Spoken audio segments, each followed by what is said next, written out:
Welcome to the Bee Student Podcast. We're thrilled to have you with us. Today is a special moment for us. We're taping this episode live in a studio audience here at Hi Hello Labs, and we are so privileged to be joined by Dr. Yoni Appelbaum, the author of the book Stuck: How the Privileged and the Propertied Broke the Engine of American Opportunity. We are an organization focused on belonging. And as I read this text, Yoni, what emerged for me was that this is a real treatise on housing as the battleground of belonging. And I wanted to share a little bit about why the Winter Park Chamber is focused on belonging, because I get asked that question a lot. And then we're going to talk a little bit more about you and how you got into this. We turned 100 back in 2023, and instead of looking outwardly to what we did to get us here that we could be self-congratulatory about, we decided to look inward and take a long look at what we needed to do differently to be a competitive and relevant organization for our community and hopefully lead the nation in conversations about what strengthens community, knowing that we're in a crisis of belonging in our country and our world, and that civic organizations like chambers were the glue that used to hold communities at their center.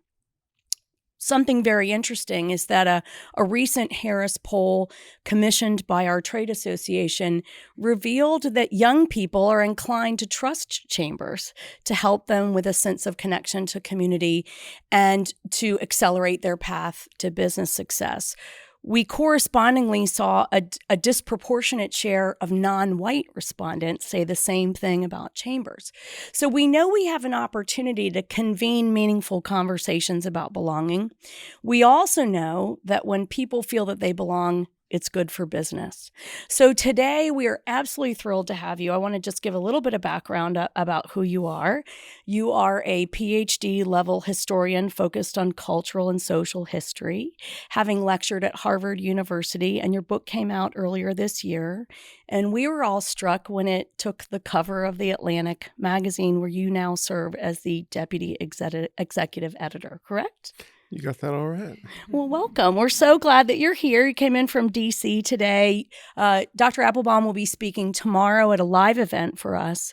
But we really wanted you to share this experience of looking at housing as the battleground of belonging. And, on the Bee Student Podcast, we focus on the B side of people's records. So what we hope today is that your passion for history and exploring these nested systems that may or may not have served us well over time, that we can use a historical lens to unpack them, and that people can do that in their own practice, in their businesses, and in the civic organizations in which they're involved. And so we hope that today's superpower that people gain from you will be to train a historical lens on what they do. But we want to understand the root cause of our housing crisis, because we live in an affluent community where we do what a lot of affluent communities do. We hoard the assets of our special community, and we want to make sure that those who are already here are the ones who gain the most from what we have. And we make it harder and harder for people to access what's special about what we have. And we certainly are sending problems downstream to younger generations with respect to the rising costs associated with housing. So talk to us about the genesis for this book, how you came to focus on this topic, and what this is going to be like for us to think about as a really central and relevant issue of our time. Thank you so much. I'm thrilled to be able to have the conversation with all of you here. The book that I wrote was ultimately a deeply personal book. It came out of an experience that I had as a young historian living in Cambridge, Massachusetts, in an apartment that was a little too small for my family, that cost a little more than we could actually afford to be paying for it. And I knew something as a historian about the neighborhood in which that apartment was sitting, that it was a really special place, that for 100 years, it had been the place that immigrants and the children of immigrants and people coming in from the countryside, they'd come to that neighborhood in Cambridge, to Cambridgeport, looking for their first rung on the ladder of opportunity. And they'd found it there. And then they'd kept climbing, and another generation had moved in behind them. It had done this so well that sociologists had come specifically to study this neighborhood. They'd coined a term, a zone of emergence. And then they'd found zones of emergence in cities all over the country. There were neighborhoods like Cambridgeport, probably in the places where you grew up. And you may remember them, that these were places where, one community would sort of move on and the next would arrive. That's how America worked. It's how America had worked since its inception, really. And so what was really striking to me was I was living in this neighborhood and it had broken. It had broken so badly that my wife and I had perfectly good jobs. And if we could hardly afford it, how on earth were the people who are looking for that first rung on the ladder of opportunity going to afford to move in?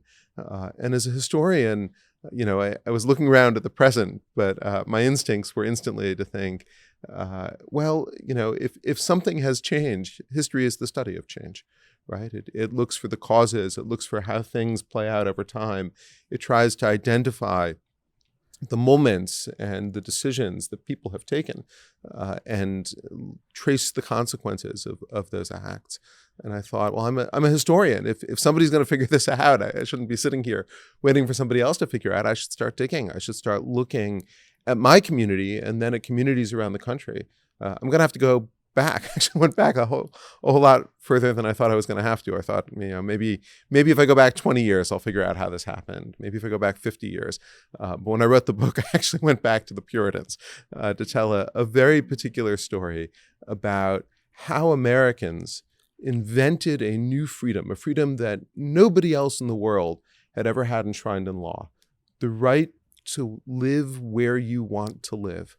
That was a new liberty created by Americans, spread around the world by Americans, unequally applied and not enjoyed by all Americans. But it was a new liberty that was defined really in the early 19th century in some ways, that gave birth to a country that was remarkable not only for its prosperity, not only for the pace of economic change and growth, but for the richness of its communal and civic life. That's what Europeans who came to this country kept remarking on. They said, not only is the economy growing so fast, but look at all their voluntary associations. Look at the chambers of commerce. Look at all of the groups that these people are always forming. And that came out of this remarkable right that we had to choose the communities that we wanted to belong to devote ourselves to them, whether it meant staying where we were born and making that commitment, whether it meant moving someplace new and making that commitment. These became active choices in our lives. Our communities became voluntary. They became commitments that we were making. And as a result, we built a remarkably rich culture. And over the last 50 years, Americans have stopped doing that. A set of changes, and we'll talk about those changes, has come in and shifted the way Americans lead their lives. If at the peak of this in the 19th century, 1 out of 3 Americans was moving every year. And then as late as 1970, it was still 1 out of 5. We just got new numbers from the census and it's down to 1 out of 13. It's been an astonishing and rapid drop in American mobility. And it's not, it's maybe bad news for you all, but it's really bad news for all the rest of us too, because if the ability to choose your community was the secret sauce that made America work, then as that's grinding down, as communities, as the places where Americans most want to live, as the places where their children could have the greatest opportunities, wall themselves off from new arrivals, they're not just causing a local problem. You feel it at the local level, but they're causing a national crisis. The things that made America really unique, distinctive in the world, that gave such extraordinary opportunity to its people, that knit us together from across diverse backgrounds, those things are breaking. They've been in decline for 50 years. And the things that set them in decline were surprisingly pedestrian, surprisingly quotidian. But the impacts they've had have been absolutely monumental. And that's the story I set out to tell. So we share a love of history. I have only an undergraduate degree in history, and I often get asked, what did you expect to do with that? and I love to respond, I expected at the least to think critically and communicate clearly. And the irony is of having even a bachelor's degree in history is that I study systems of change in the role that I'm in, because if we don't understand the changes that are happening to us, or if we're not bringing about the right change, we don't have a fertile climate for community and business to thrive. So I haven't applied my history discipline the way you have going on to the PhD level, but it's a shared passion that we have. And I do think it's incredibly valuable lens through which to see these systems. The interesting thing about history is it doesn't let you off the hook. It saves the receipts, right? And as you go through this vast and exhaustive study of the layered systems that made it harder and harder for a young person to buy a home, we start to see some trends emerge. And some of that layering includes policies of the federal government, policies of state government, well-meaning and well-intentioned policymaking in some cases, and not so much in other cases. Things that felt normative 100 years ago seem almost medieval now when you read through the annals of history of how this was acceptable behavior, acceptable legal precedent for certain things, redlining and et cetera.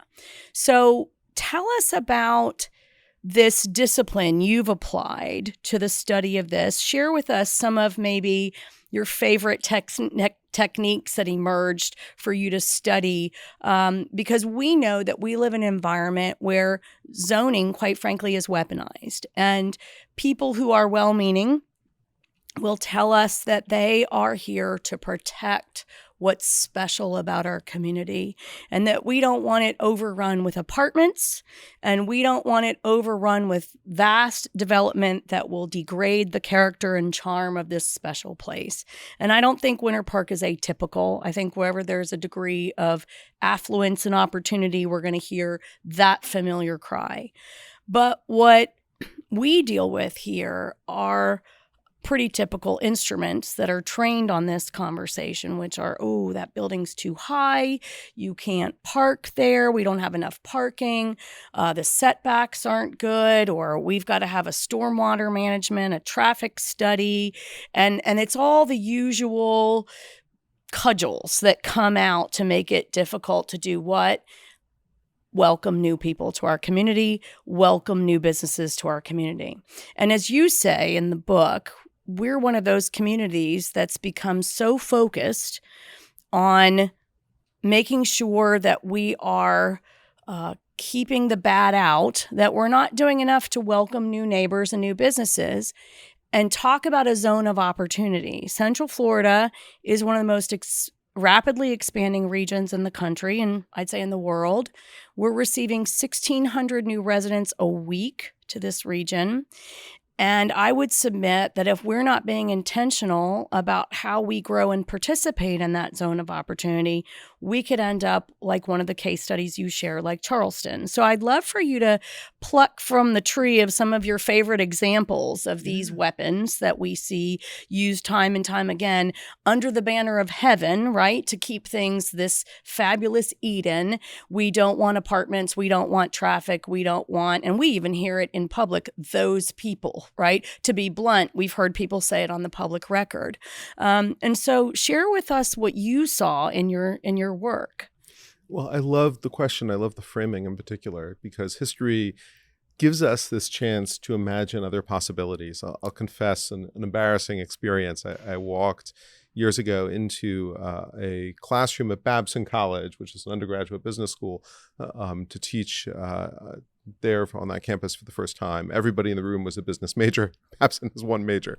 If they're there, they're majoring in business. They weren't down for the history? Well, it was the first time I'd walked in front of a classroom, and almost nobody in the classroom was there because they were interested in the course. They were there because there were distribution requirements, and half of them because the wrestling coach had scheduled practice right before that class. So I was facing a skeptical audience, and one of them said, why are we here? What does history have to teach me as a business student? And, I sort of thought, I have no idea. That's a great question. But I thought about it, and the answer I came to was that history does a couple neat things. One is we live in an era of big data, right? History is the biggest data. It is the sum of everything that has happened everywhere, ever, right? So if you're going to mine data in order to be able to analyze it and to produce useful conclusions, history is going to widen the data set that's available to you. It's in that sense, it's like steroids for wisdom, right? Like you can live a whole lifetime and gain experience and gain wisdom that way. Or you can borrow the wisdom of other people's experiences, of the lives they've led, of the experiences of the past. And the last thing I said to them was, you are going to, in this class, start to understand that things that you assume are natural laws, things that have always been part of your lived reality, you're going to understand where they came from, and you're going to be able to place yourself into worlds in which those rules didn't operate, right? And if you can denaturalize the rules that we all take for granted every day, sometimes it opens up entirely new possibilities. And that's what I invited them to do, and it's what I'd invite all of you to do too, because the system of land use that we have in America that shapes so much of our destinies is really recent. There are people who are alive today who were born before the first citywide zoning statute was passed in America. Almost any beautiful downtown that you walk through, including Winter Park, which comes from literally any that comes from the late 19th century. The dense townhouses, the corner shops, all of that was built before the advent of zoning in America. There were other ways to build communities that Americans used, which is not to say that zoning doesn't have a role, that our current systems don't have a role. But one of the things I wanted to do with exploring this history was to take people back to a different world, a world in which Americans were leaning into their freedom to live where they wanted, right? Which was a creation. If you lived in colonial America, you didn't actually have the right to live where you wanted. If you moved into a town, that town typically had 2 weeks to deliver a written notice to your door called a warning out, which said, you're not welcome here. And we have town records. They did this quite regularly. They did this because they thought that you might become a public charge. They might be responsible for your upkeep and care. They did this because there was already one saddle maker in town and you didn't want a rival. They did it because they didn't like you. Sometimes they didn't like the color of your skin. Sometimes they didn't like the content of your character. Sometimes you gotten into a brawl with a guy the previous Saturday night. Like they could do it for any reason. When I moved into my house, I didn't ask anyone for permission. It never occurred to me that the community could reject me, could say, you're not welcome here. It was my house. I could move in. That wasn't always the case, right? So Americans invent this right. They lean into it. And as Americans start moving all across the country into communities that they can select, there's a little bit of pushback because people find that really unsettling. So the first story I'll tell is the story of Modesto, California. This is America's first zoning law.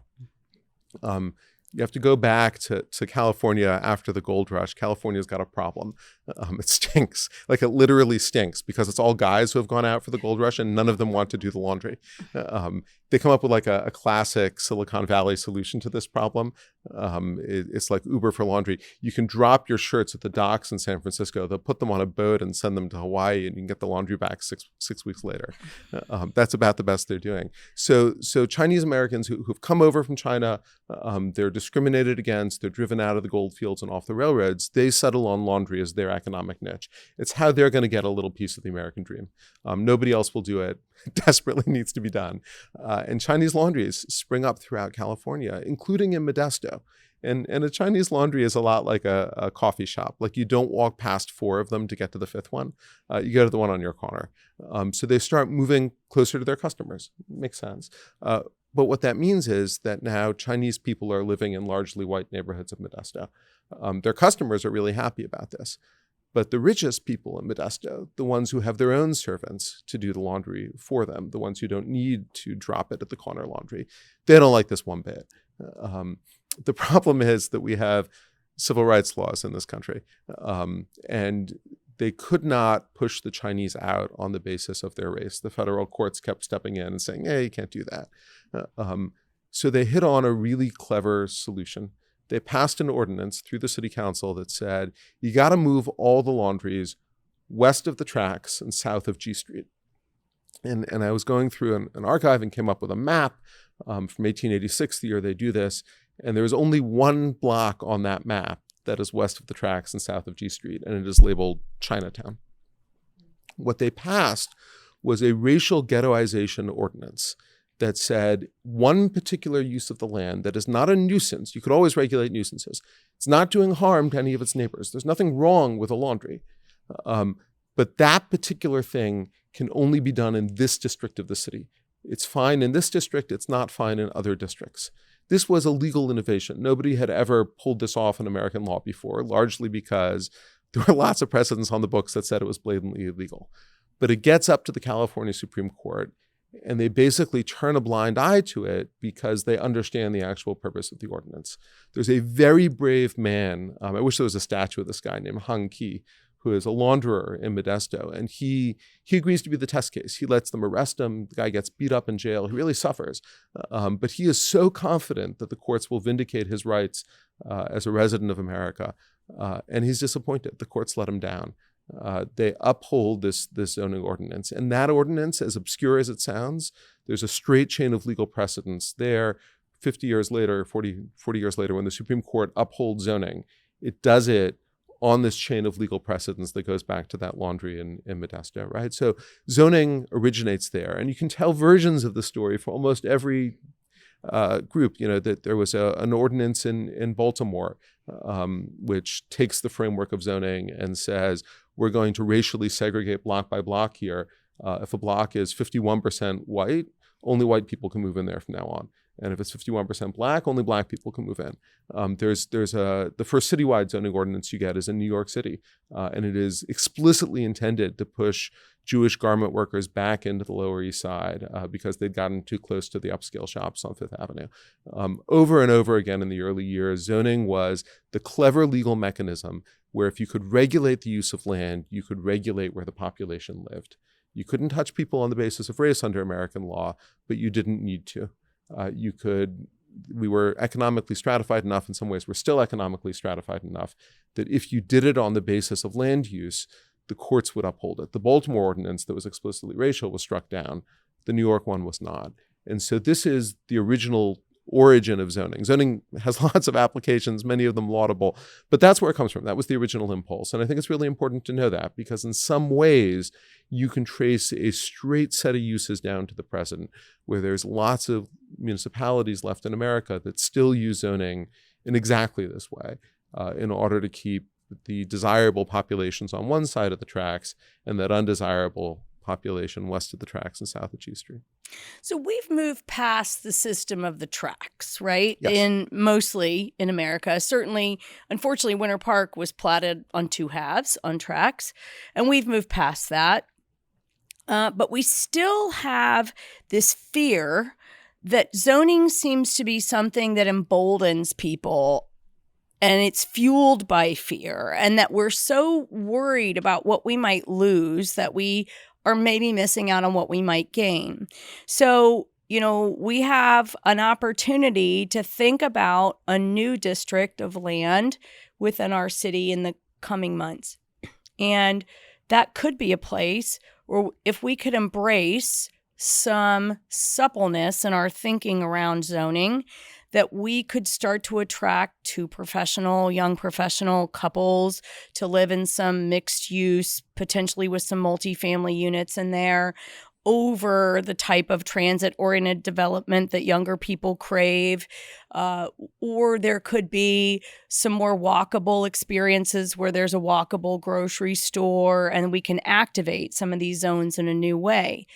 Well, there's a cohort that the minute you say we're going to apply some new density to it, not here in River City, this is where it all starts to go to pot because we're going to end up like insert community that's got one too many apartment buildings here, right? So that the leap that is the irrational leap that starts with this could happen gets shut down immediately with it just can't, because that's the first brick that falls, and the rest of it is just all going to go to seed, and we're no longer special, right? So as we think about how to short circuit systems like that, you have a colleague or a friend we know who came here 2 years ago, Henry Grabar, and he talked about the ridiculous way that parking is used as a cudgel to stop all development, and that if we had to park buildings in Manhattan, they would take, I think, 21 city blocks to park the Empire State Building with parking garages, right? And so we've just already accepted that we don't need to park everybody that needs to bring a car into Manhattan. We just use public transport and make those things work. And we also discourage people from using their cars by not building parking. So this approach to land use that sort of leaves room for the opportunities, because this is a system of expansion and contraction that's gone on through history where we get to where we have an appetite for expansion and then, we got to shut that right down again because that's where things go wrong. What do you think are, I know you talk about some of the keys to moving forward from some of this but this readily accepted idea that it's important to have strict zoning codes in a nice place, right? How do you start to unwind some of that?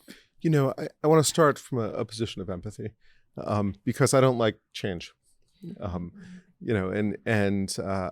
moved plenty of times in my life, each time a little bit against my will. I've loved the communities I've been a part of. I love my neighbors. I have no intention of leaving the single family home I live in right now.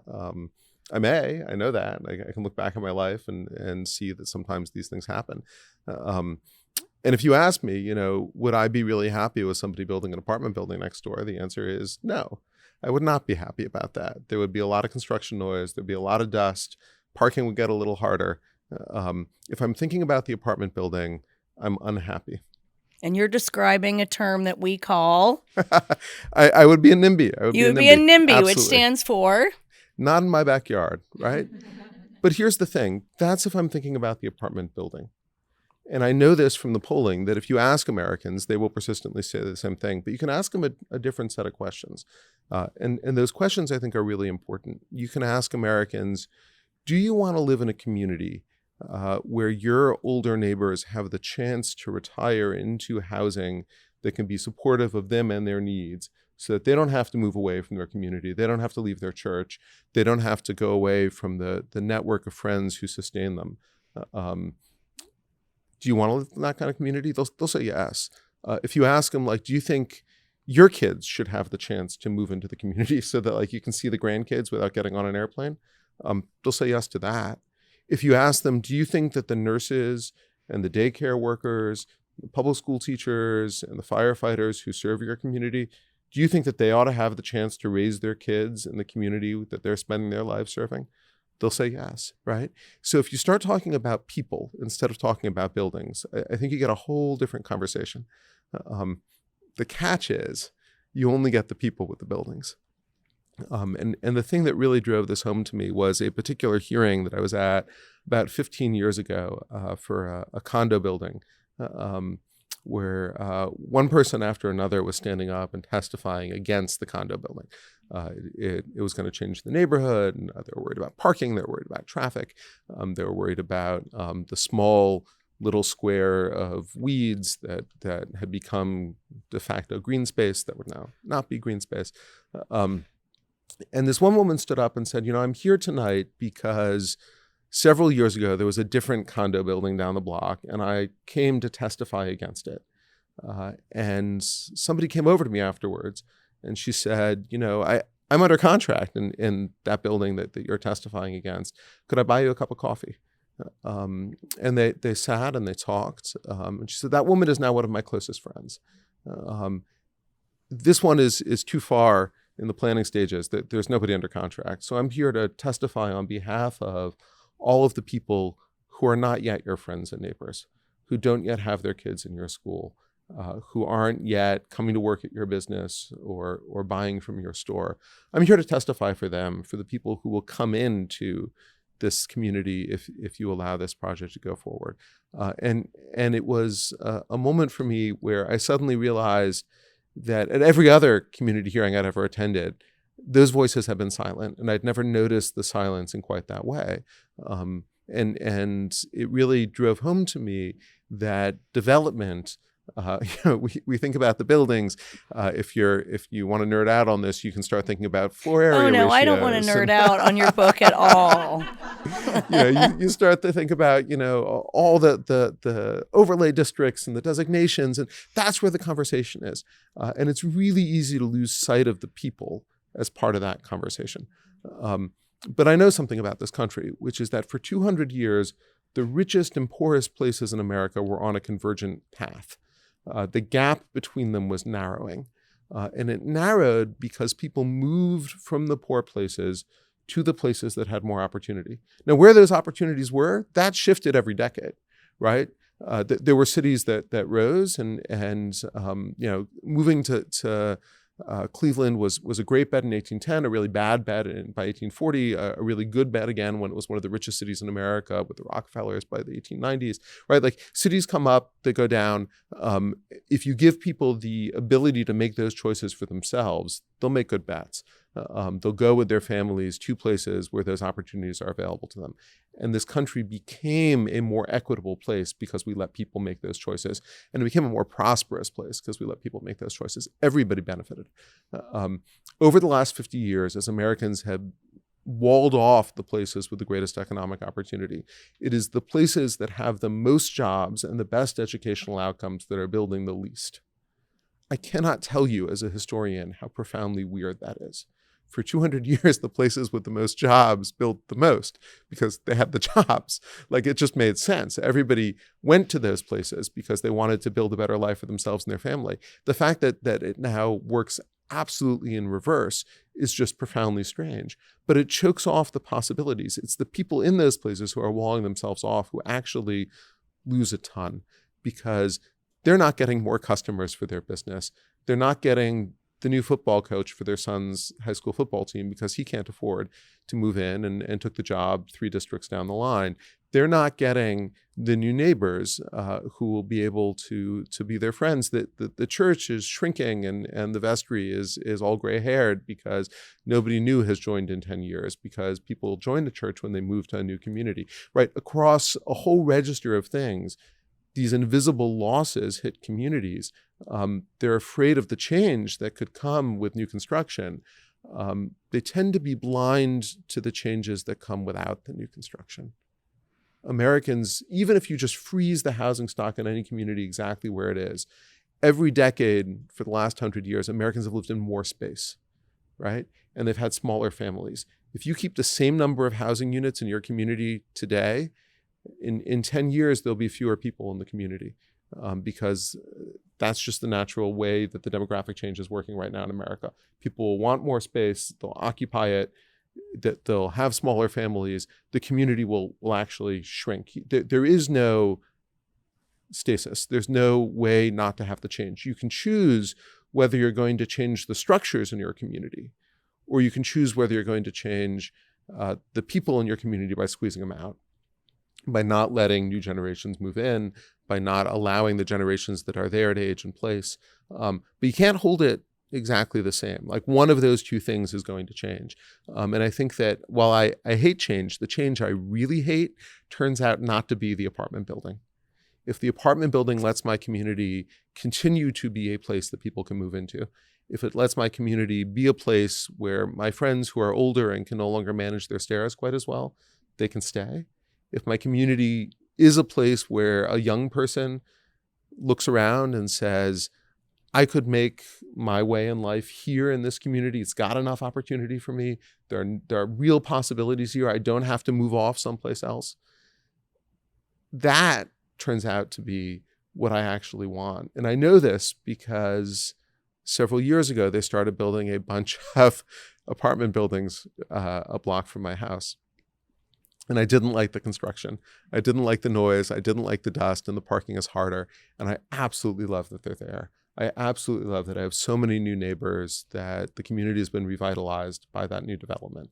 And so I think that is the most important way to shift the conversation, is away from the buildings and toward what the buildings enable. So I love that you focused on people, and I think that's an important takeaway for us. I do want to go to one of what I thought was the best examples of being too precious about something. And that was the story of Charleston, which I think is one of the most interestingly designed cities.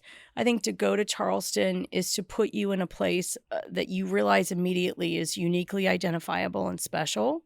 And as a historian, we can appreciate a colonial port city must have had an incredibly huge advantage economically. And yet Charleston still struggles generationally with not living up to its potential. And we didn't talk yet about historic preservation as one of the weapons of choice of the anti-growthers.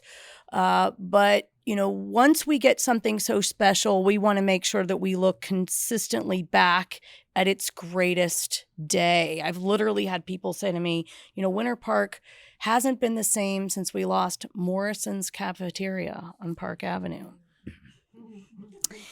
I'm not sure who favors cafeteria dining anymore, but there's that cohort, right? But when I think about being too precious and suspending in time that golden era of this place and wrapping it in bubble wrap so that we keep it this way forever, what are we missing out on? I'd love for you to share with people who are listening the experience of historic preservation in Charleston and what happened there. So I'll apologize here to any of your listeners in Charleston.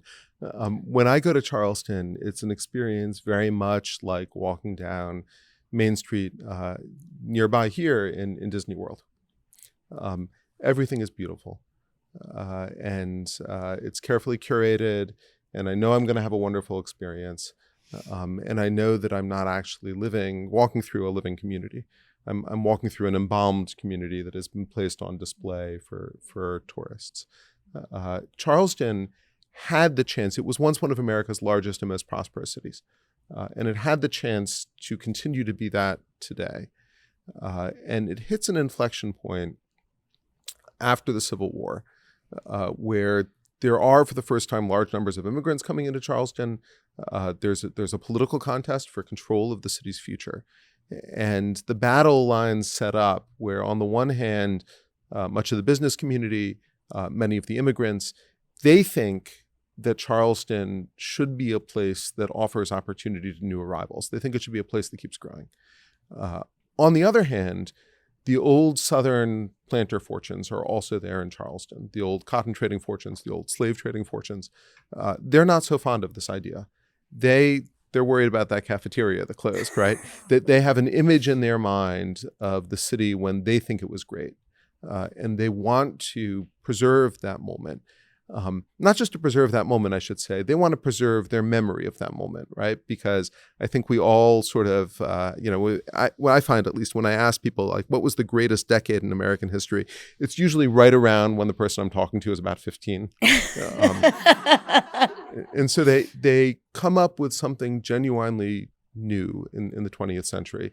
They pass America's first historic preservation ordinance. It's done through the zoning code. They create a special zone in downtown Charleston where you have beautiful houses and mansions, really. And they say, this is historic. We shouldn't change this. And the mayor at the time, who's of Irish descent, says, in fact, we need to run the tracks down to the harbor. This is a port city. If we lose that trade, we lose our business. We lose our livelihoods. We lose the possibility of growth. And the preservationists win. They pass this ordinance. The ordinance, two things about the ordinance fascinate me. One is they had to choose a year when, I guess, the zenith of Charleston, the year that they were trying to preserve. And the year they choose is 1860. It is a lot for a city south of the Mason-Dixon line to decide that everything was perfect in 1860. And it's the changes since that have really bothered them. The other thing that they do is that they only preserve the big homes that are facing the streets. Charleston in those years was effectively an integrated community. Enslaved people and freed people of color had small houses, shanties along the alleys. And the rich white merchant class and plantation class lived in the big mansions. They clean out the alleys. They clear out all of the housing for the Black residents of Charleston and force them essentially out of the city. That stuff is not landmarked. It is not preserved. Only the big houses get preserved. And so what you actually preserve with this historic ordinance is the city as whitewashed, right? Like a city that had lived in their imaginations from this halcyon era before the Civil War, before racial equality, before integration. And they managed to resegregate it by only preserving certain kinds of structures and not others, by making the housing costs so prohibitively expensive that new arrivals can't be there in downtown Charleston. And they choke off the possibilities of economic growth. Charleston is no longer one of America's largest cities. To the extent that it still has a thriving economy, it is in the adjacent municipalities that allow for business, that allow for construction, that allow for new arrivals. It is a theme park today. It is a beautiful theme park. I recommend you all visit. But it is also a cautionary tale of what can happen to a city when it decides that preserving an imagined moment in the past is more important than investing in the future. There's a balance to be struck. I say this as a historian who is passionate about the past. It is important to know where we came from. It is important to preserve connections to our past. But if you take that too far, you end up not preserving the past, not even preserving your imagined picture of the past. You end up starving the future of its potential. That you end up freezing things in place and ridding yourself of dynamism. This country, I think, has changed for the better since 1860. And not to allow your city to change itself to reflect that, I think, is a profound loss. Ultimately, for the residents of the city, they would have done a whole heck of a lot better to allow for the continued growth of Charleston alongside the preservation of the things that made it really special and distinctive, instead of prioritizing one of those things at the expense of the other. It was an unnecessary choice that they made, but I think had really dramatic consequences. So you talked about unintended consequences, and we're in this era now where you rightly point out in the book, and I commend this book to people to read. I think it's a very thoughtful text on what the problem is and what we should be thinking about how to solve it. And the problem really is relating to people. I was with a mother today who said her son is in his early 20s, and for him to buy a home in Winter Park, a starter home, is $800,000. Now, let's imagine that you could service the note on that and that you could come up with a $160,000 down payment. And he's a veteran, so he's got some ease of doing that. But it's the servicing of that type of debt. And he said it's just soul crushing thinking about this. So what I love is that we're in an era where we're starting to generally accept that there's a problem and that we generally accept that we have to do something. You talk in the book about times when we've done things that had downstream effects that weren't altogether positive, and policies of the federal government that didn't have the desired outcomes or created unintended consequences as a result. As we move into this solutions dialogue, are there things that we should be careful about in terms of putting remedies in place that may have downstream consequences that we don't love?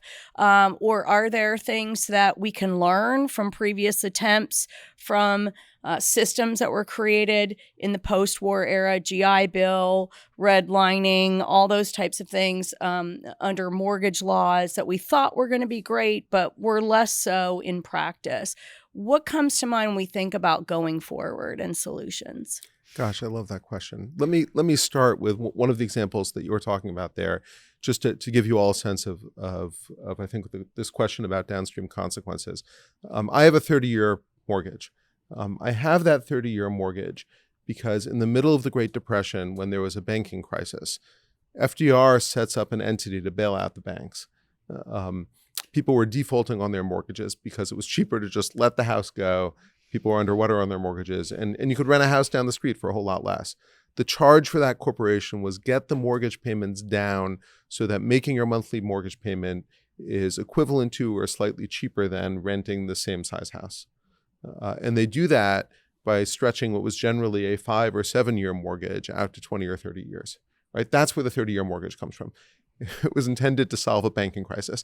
It's not that any federal policymaker sat down and thought, what is the optimal length of a mortgage if I'm trying to encourage a dynamic economy? Or no, they were solving a crisis. They came up with a solution. It was a good solution to the crisis, solved the banking problem, had certain downstream consequences by locking people into homes for long periods of time that nobody had thought of at the time, right? Whenever you start tinkering with a policy toolkit, that kind of thing can happen.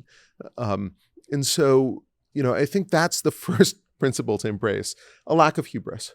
The more prescriptive we get in our solutions, the greater the unintended consequences, right? That there's a kind of a temperamental modesty that I think some of the wisest policymakers have had, where they've said, look, I don't know all the consequences of this. I'm going to set up a framework. I'm going to come up with a system here that allows for officials to balance competing interests rather than being so overly prescriptive that I get a lot of downstream consequences. When zoning started, most of the early ordinances, they had 3 designations, 5, I can think one that had 7, for an entire city, right? No overlays, no special use districts, no, just very general classifications. Like there's residence 1 and there's residence 2, and there's business and there's industrial, and that's like it for the city.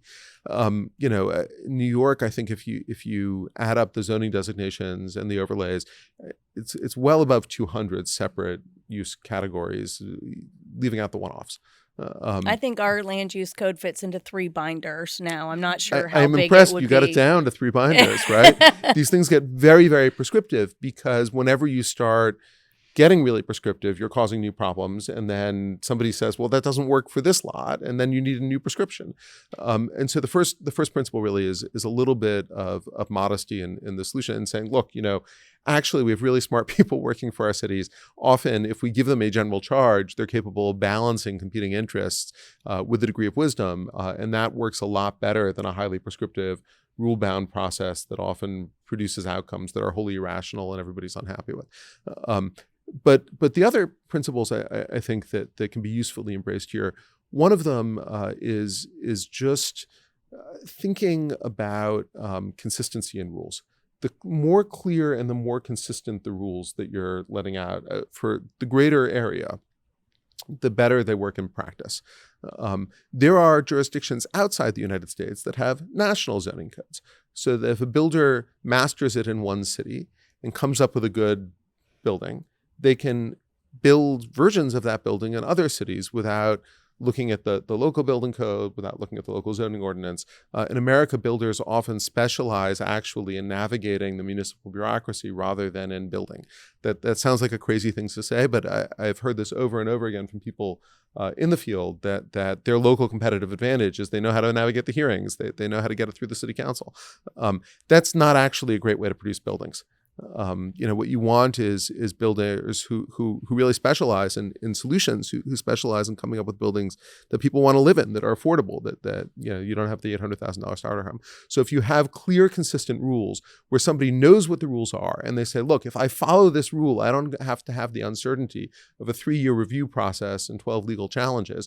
I can go ahead. I can build as of right in this property by following the rules. That predictability makes an enormous difference right there. It makes an actual difference in the final cost of the unit because the builder, is able to take a loan at a different rate because there's certainty about when they're going to deliver the property, right? Like the stuff all translates down. So clear, consistent rules, as simple as possible, giving some discretion to local officials to balance competing sets of needs. That's number one. And listen to your professional staff. Yeah. The staff is smart. They've been through the ringer on this stuff. I'm not saying that there isn't an important role for the voice of citizens. Of course there is.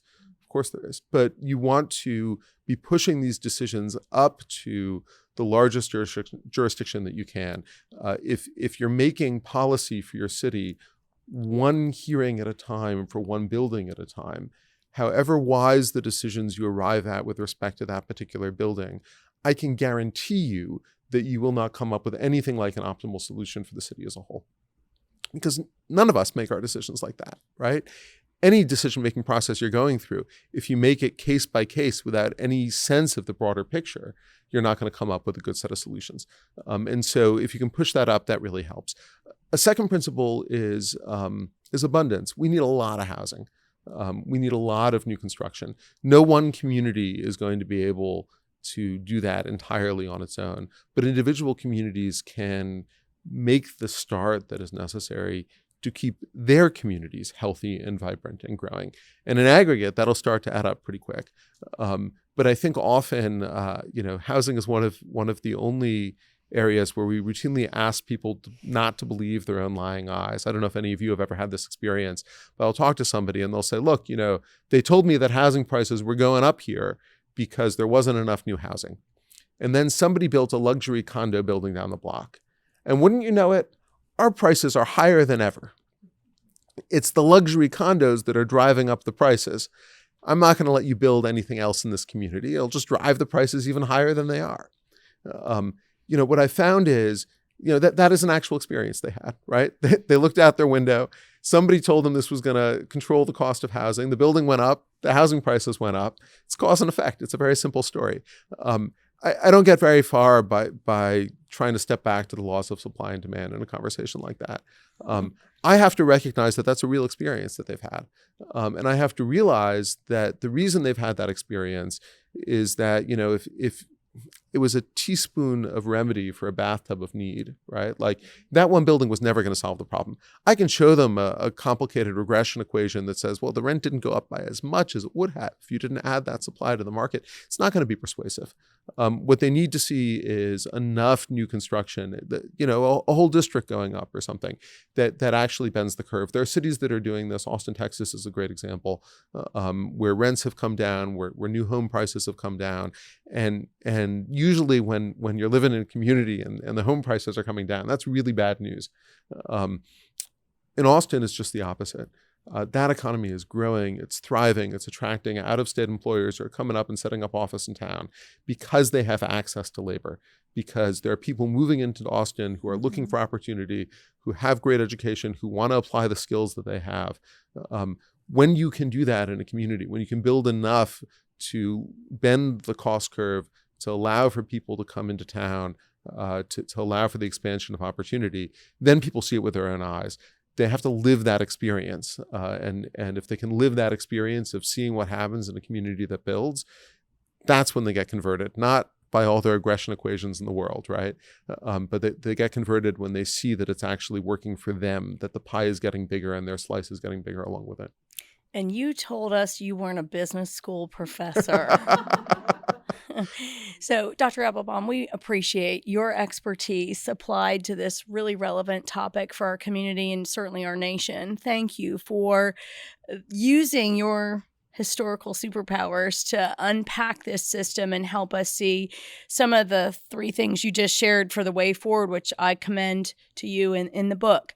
We're looking forward to hearing more from you tomorrow. For people to get more information, how can they find you for that besides a copy of your book, Stuck, which is, I'm sure, available at your favorite bookseller? Well, my employer wants me to say that you can find me at The Atlantic anytime, and the book. And you can find me on Twitter at @Appelbaum, and I hope I'll hear from many of your listeners, and that they'll let me know what they think.